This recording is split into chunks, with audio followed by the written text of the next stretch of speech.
Day one usually is coming in and seeing how bad the damage is, and honestly most people are in such shock that that's about all they can do. And then they start cleaning out. Sorry. Everything they own. This is my house back here. What's left of it. You can see on the street here everything in the house that's been in our house since we moved in 2010. Everything from flooring, walls, pictures, furniture, everything we have out on the streets.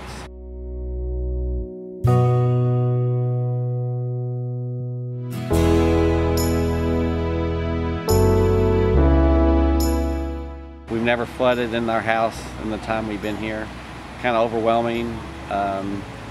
We got 7 feet of water in our house. We had 30 minutes to get out, so we've got like 3 things of clothing and our money and some computer stuff. But we've been totally blessed with all kinds of families, churches, groups coming by. Each day we've had 20 or 30 people come by, feed us, help give us clothes, take stuff out.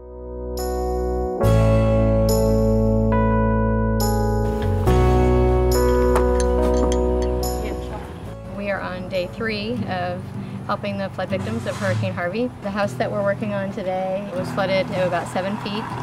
It's a full mud out, so I mean the sheetrock has to go all the way up. Everything is pretty much lost.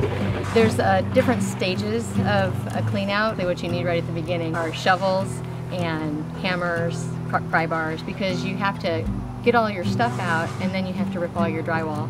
Priority is getting the wetness out of your house before the mold sets in.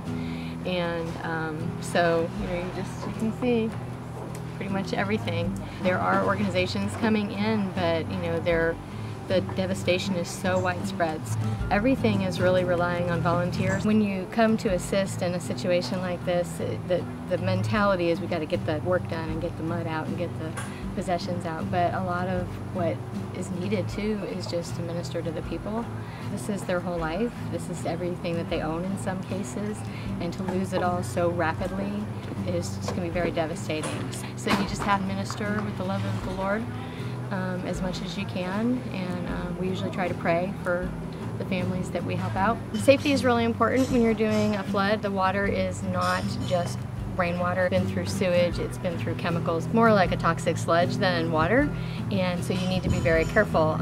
Always wear gloves, preferably rubber ones, but I use leather just because they're more comfortable. Rubber boots are very important. You always want to launder your clothing as soon as you get home. Don't walk into your house with your contaminated boots on. Just trying to keep all that stuff out in the garage. When you're actually on a site, we sweat a lot, so make sure that you're using something clean to kind of wipe the sweat. Don't use your glove. If you're getting a headache or nausea, lightheaded, any of those things, get out and get some fresh air. Take frequent breaks, drink lots and lots and lots of water. Nails going through your shoe are one of the biggest hazards. It's actually one of my little girls' ministries is they go through with the magnet sweepers and they suck up all the nails that have gotten dropped on the floor. Careful where you step and be careful where you drop things. If you pull off a piece of trim, it's got 20 nails sticking out of it, make sure you get it out and get it someplace where people aren't going to be walking on it. Kids in this environment, we bring ours. Assess the situation as we go. They wear respirators. If we need to wear respirators as adults, we wear them. At this early stage, we're just a few days after the flood, and the air's not great, but it's not real bad yet. In a couple of weeks, it's a different story. Our children won't be on site, and they can go around with their hammers and pop nails. They can help put drywall into wheelbarrows. When you take wet drywall off, it tends to just crumble.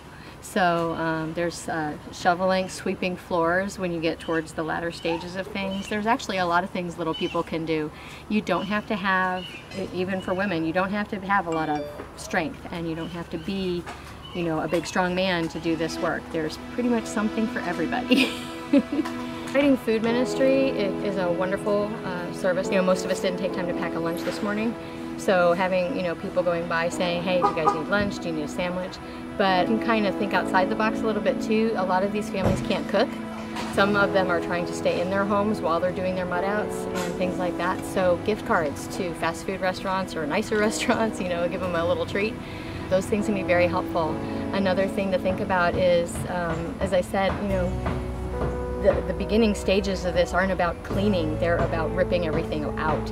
And so contractor-sized trash bags are a big help in the beginning, and people need hammers, pry bars, floor bars, shovels, shop vacs, things like that. So if you want to donate something, you know, think about maybe a Lowe's or Home Depot gift card. Clothing is another thing. There's some people out there that are offering laundry service.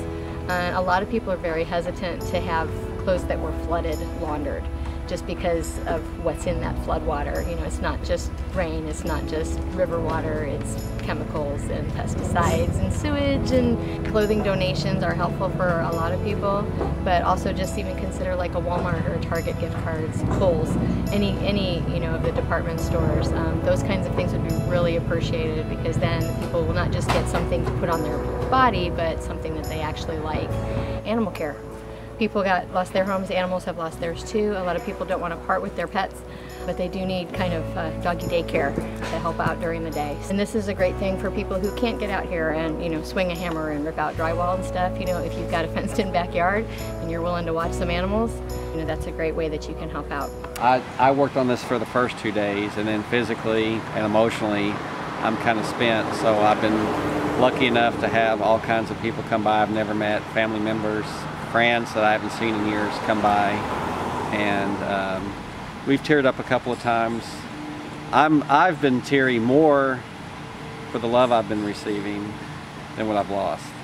Last year, our neighbors on the other side of us, they all went under, and I felt good that I could help others. Now I feel like I'm kind of getting it back, and the thought of what's next and how long this is going to take, I've kind of kept out of my mind. I've had people pray over me, and that's helped me be strong. We've been fed, we have a place to stay, and we really appreciate all the fellow people in Christ that have come and done the work and kind of helped hold us up. Right now, everybody's looking at all the destruction and all the loss, and part of what we do as our family ministry and when we serve with Samaritan's Purse is to help them turn the bend, to start looking towards the future and what the Lord is going to bring into their lives after He's washed all of this out.